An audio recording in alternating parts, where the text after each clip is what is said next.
കാണികളെ ചിരിപ്പിച്ച് വേദികൾ കീഴടക്കുന്ന നിരവധി മജീഷ്യന്മാരെ നമ്മൾ കാണാറുണ്ട്. എന്നാൽ കളിക്കൊപ്പം അല്പം കാര്യം കൂടിയായാലോ ജോറാകും കാര്യം. അത്തരം മാജിക്കിലൂടെ വേദികളിൽ നിറഞ്ഞാടുകയാണ് കുഞ്ഞു മജീഷ്യൻ ഹൃദയദേവ്. പേര് പോലെ തന്നെ തികച്ചും വെറൈറ്റിയാണ് പ്രകടനവും. കാലിക പ്രസക്തമായ വിഷയമാണ് മാജിക്കിലൂടെ തുറന്നു കാട്ടുന്നത്.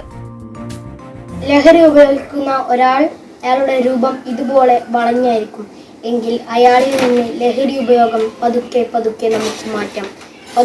പതുക്കെ നമുക്ക് മാറ്റാൻ പക്ഷെ നടക്കില്ല. അതുകൊണ്ട് അയാളിൽ നിന്ന് കൗൺസിലിങ്ങും മറ്റ് ആരോഗ്യങ്ങളും നോക്കിയാൽ ഇതുപോലെ നമുക്ക് അയാളുടെ ജീവിതം വടി പോലെ നിർത്താൻ കഴിയും.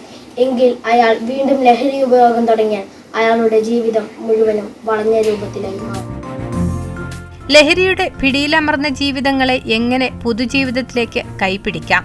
ഇതാണ് ഹൃദയദേവിന്റെ വേദികളിൽ തുറന്നു കാട്ടുന്നത്. ലഹരി വിമുക്ത കേരളം. നമുക്ക് ഇനി ഒരിക്കലും ലഹരി വേണ്ട. നമ്മുടെ ജീവിതമാണ് നമ്മുടെ ലഹരി. അപ്പോൾ ഇതിൽ നിന്ന് എന്ത് ലഭിക്കുന്നു എന്ന് നമുക്ക് നോക്കാം. ഒന്ന് എടുത്തോളൂ.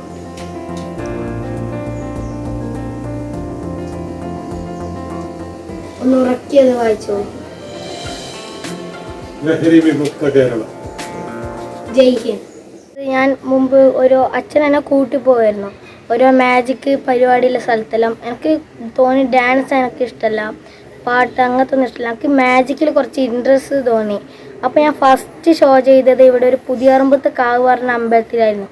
അപ്പോൾ കുറേ ആൾക്കാർ പറഞ്ഞു നീ നല്ലോണം ചെയ്തു, അപ്പോൾ ഇനിയും ചെയ്യണമെന്ന് പറഞ്ഞിട്ടാകുമ്പോൾ എനിക്ക് കുറച്ച് ഒരു ഇൻട്രസ്റ്റ് തോന്നി. അങ്ങനെ ഞാൻ മാജിക്കിലോട്ട് വന്നു. ഇലകളോ പൂക്കളോ ഇല്ലാത്ത ചെടിയായാണ് ഹൃദയദേവ് ലഹരിക്കടിമയായ മനുഷ്യനെ ഉപമിക്കുന്നത്. ലഹരിമുക്തമായതിനു ശേഷം പൂക്കൾ വിരിയുന്ന ചെടി അതിമനോഹരമാകും. ഇങ്ങനെയാണ് ജീവിതവും എന്നാണ് ഹൃദയദേവ് പറയുന്നത്. ലഹരി സംബന്ധിച്ച് മാധ്യമങ്ങളിൽ നിറയുന്ന വാർത്തകളാണ് ഇത്തരത്തിലൊരു പ്രകടനം നടത്താൻ പ്രചോദനമായത്. ഇപ്പോൾ നമ്മൾ പത്രം നോക്കിയാൽ, TV നോക്കിയാൽ എല്ലാവരുടെയും 1 കിലോ കഞ്ചാവ് കടത്തി, MDM കടത്തി, അങ്ങനെയൊക്കെയുള്ള വാർത്തകളാണ്. അതുപോലെ നമ്മൾ ഏതൊരു പുറത്തോട്ട് ഇറങ്ങിയാൽ റോഡ് സൈഡിലെല്ലാം മദ്യപിച്ച് കുറേ ചേട്ടന്മാരും ആൾക്കാരെല്ലാം കിടക്കുന്നു.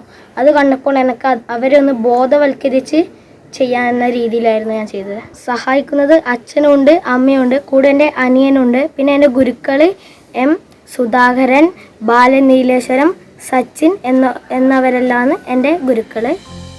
പിതാവ് സുരേഷ് കുമാറാണ് മാജിക്കിന്റെ ബാലപാഠങ്ങൾ പകർന്നത്.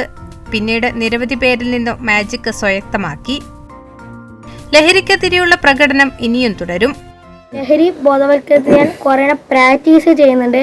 അത് ഇനിയും എനിക്ക് വർദ്ധിപ്പിക്കാനുള്ള ആഗ്രഹമുണ്ട്.